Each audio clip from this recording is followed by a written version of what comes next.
Well, welcome everyone. Welcome to Office Hours with Michael Kitces. So last week I was speaking in Sydney, Australia at a phenology conference, an event for financial advisors that is meant to focus specifically not just on investments or financial planning per se, but the challenges of better communicating recommendations to clients, getting their buy-in to actually implement the recommendations, and all the ways that everyone's relationships with money basically adversely impact our ability to follow through on all those investment and financial planning recommendations. But as I was there for the event, I found that the big buzz actually for financial advisors in Australia right now is a looming set of new competency standards that the Australian regulators just passed that's going to lift up the minimum educational requirements to be a financial advisor in the first place in Australia going forward. And given that throughout the past decade, Australia has actually been leading the US on regulation of financial advisors, I think this is pretty notable because, in essence, what's happening in Australia seems to be coming later to the US, which raises interesting questions about whether here in the US we're at some point going to have competency standards coming and you know, how essentially you future-proof your own career against the risk of future regulation. Now, to set some context here, back in the summer of 2012, the Australian regulators implemented a bunch of new rules for their financial advisors under what they called their Future of Financial Advice Reforms. It was called FOFA for short, F-O-F-A. And the core of the new FOFA reforms were that financial advisors would be required to act as fiduciaries that place the best interests of their clients ahead of their own. Now, that's not unlike what we've been discussing here in the U.S. in recent years under DOL's fiduciary rule, except we're still debating it since 2012. Actually, the first proposal came out in 2010, and Australia just did it, fully implemented by the summer of 2013. And Australia's version was actually even more stringent than what we've been talking about here in the U.S. Australia flat out banned all investment commissions for financial advisors. They also banned any kind of soft dollar payments, shelf space and revenue sharing agreements to Australian dealer groups, which are roughly the equivalent of our wirehouse broker-dealers here in the U.S. The FOFA reforms also eliminated the ability of advisors to get paid for switching dealer groups under the auspices that it's not the client's best interest for advisors to get paid to move to a new platform. Advisors should only be switching to a new platform because they want to for the benefit of their clients, not themselves. FOFA rules also limited AUM fees to unleveraged portfolios to discourage anyone from taking out margin loans to increase the size of their portfolio assets for billing purposes, which doesn't happen much here in the U.S., but apparently was happening more there. And even required that clients have to re-opt into their advisory agreements every 2 years just to ensure that they really want to still be clients, rather than just once you've got them as an AUM client, they continue until they proactively fire you. Now, a lot of these changes just sound familiar because many are the same kinds of rules we've been debating here in the U.S. The Department of Labor's fiduciary rule would similarly require advisors to act in the best interest of their clients, and while DOL fiduciary didn't entirely ban commissions, it will trigger more scrutiny on whether they're really reasonable compensation and in what situations. DOL fiduciary is already starting to curtail some broker-dealer back-end revenue sharing agreements, and FINRA has been examining for several years whether at least require better disclosures of the compensation that advisors get when they switch broker-dealers. Although, at this point, FINRA is just talking about a requirement to disclose those payments. In Australia, they were flat-out banned under FOFA. But again, the distinction here is that while the debate about DOL fiduciary has been stretching out almost 8 years since the very first proposal back in 2010, and almost 2 years since it was officially rolled out, but with some provisions still on delay until mid-2019, the FOFA reforms were much more abrupt. ASIC, which is the Australian regulator, put the final rule out mid-2012, said, y'all have 12 months to figure it out. Boom, middle of 2013, the Australian advisory industry had the new rules in place and had to adjust, and that was that. And so now that Australia is already almost 4.5, 5 years into their fiduciary rule, we can look to see how it's playing out there to get some perspective on what may be coming next in the U.S. based on what's happening in Australia in call it a post-fiduciary world. And what's come next in Australia, as I mentioned earlier, is that now they're going from their new rules on the fiduciary duty of loyalty to clients, to act in clients' best interests, to new financial advisor competency standards as well. Because the reality is, I've discussed previously on Nerd's Eye View, is that it's not enough to just have a fiduciary duty for advisors to act in the best interest of their clients. It's also essential for the advisor to actually have the technical competency and training in the first place. Otherwise, you may not even know what's actually truly in the best interest of the client because their situation may be too complex for you to analyze if you haven't had much training, education, experience in being a financial advisor. Even in the U.S. here, the core fiduciary duty itself is always recognized. There are really two core duties that go with it. The first is the duty of loyalty to act in the best interest of the client. And the second is what's called the duty of care, to only give advice in areas in which you're actually competent to do so. Other professions have this as well. A brain surgeon can act on your brain, and that's fine. But if a brain surgeon operates on your knee, that's still a problem. Even though they're a doctor and a surgeon, because they're not trained in knee surgery, they're trained in brain surgery.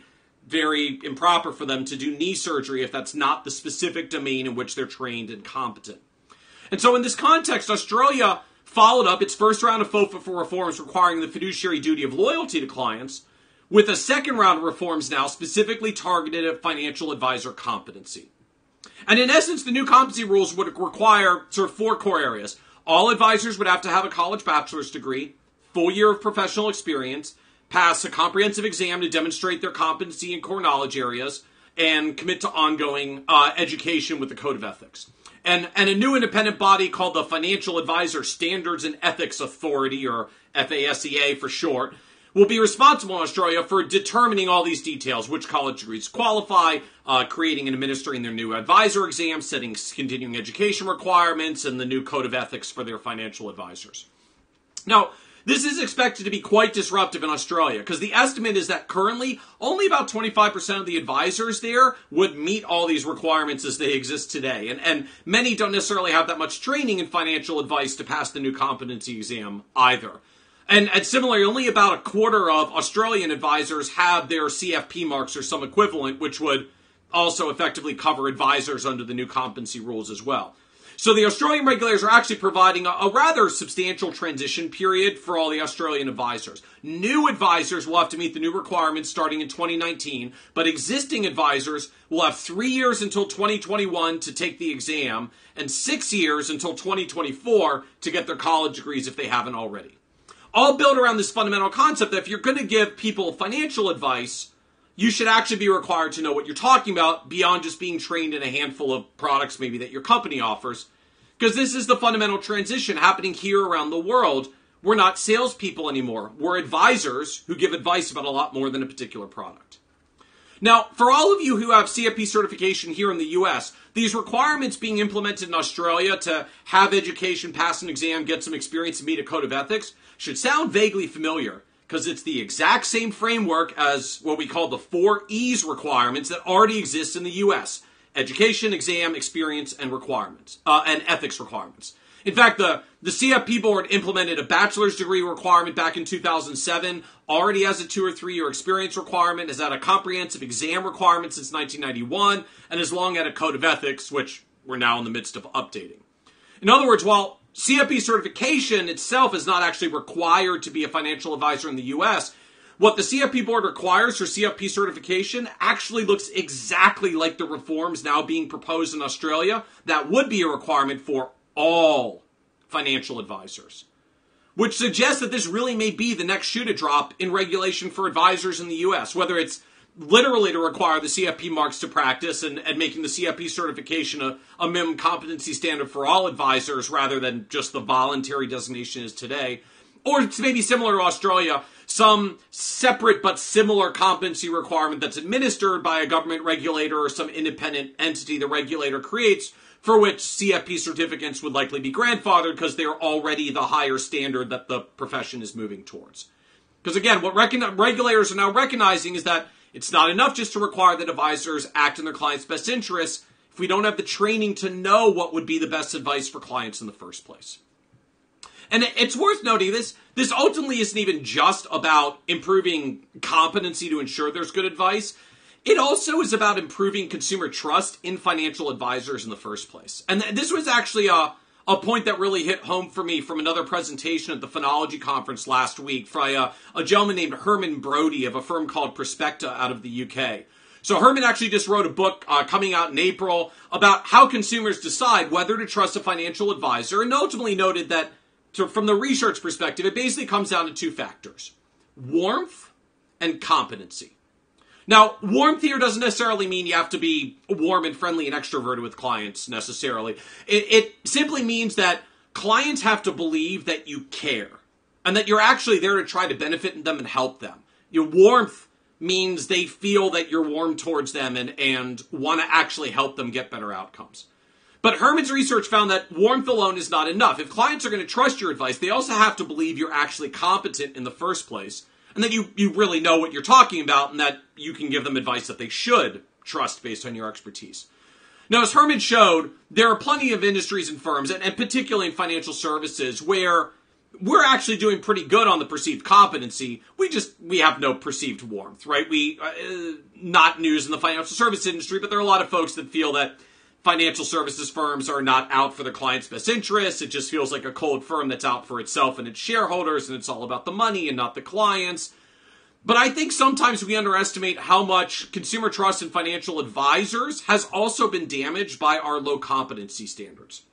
Because again, you can hold out as a financial advisor and be responsible for someone's entire life savings with little more than a high school diploma and a 3-hour series licensing exam. And the series exam doesn't actually test anything about your competency in financial advice. It just tests the regulations, and the high school diploma is actually optional.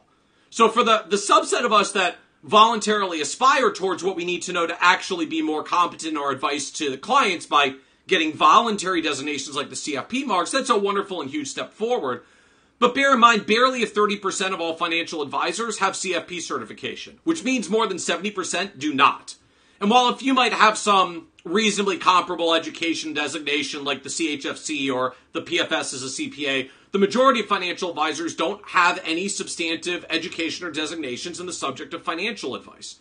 Now, a lot that are experienced have learned a great deal from, call it the school of hard knocks and working with clients, and that still means a lot of advisors simply don't have the education and competency to really be comprehensive advisors, despite what it says on their business cards. And even a lot of the ones who do may have learned through experience and unfortunately probably gave some not so great advice to the clients in their early years when they were learning, which isn't a good thing for clients as well. I'm still appalled that when I started in the industry, I got to give advice to clients with basically no training and education in what I was talking about, and fortunately didn't cause any dramatic lasting harm. But I look back on some of the recommendations that I gave early on, and I just had no idea what I was talking about, and there was no requirement that I had to know. And if you just look at some of the public comment sections for consumer media articles about advisors to see the kind of negativity that a lot of consumers have towards us based on prior bad experiences or outright harm that's come from financial advisors that didn't have the knowledge to give the right advice, even if they were well-intentioned and meant to.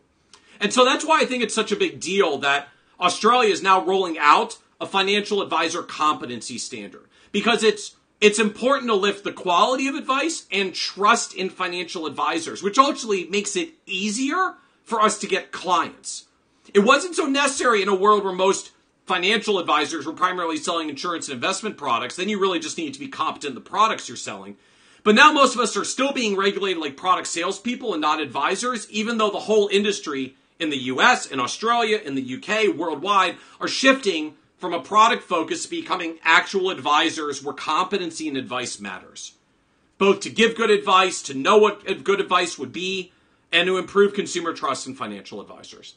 And so while Australia may be the first to formally lift the financial advisor competency standards, I don't think they'll be the last, just as they were one of the first to propose a fiduciary rule, and they are certainly not the last. Which means if you're a financial advisor that wants to future-proof your own career, you really should be looking at how you're going to reinvest into advancing your education with marks like CFP certification. Because as Australia has shown, there will probably be some grace period, some transition period, which means maybe if you're 5 to 10 years from retirement already, you're probably safe to just ride out the status quo.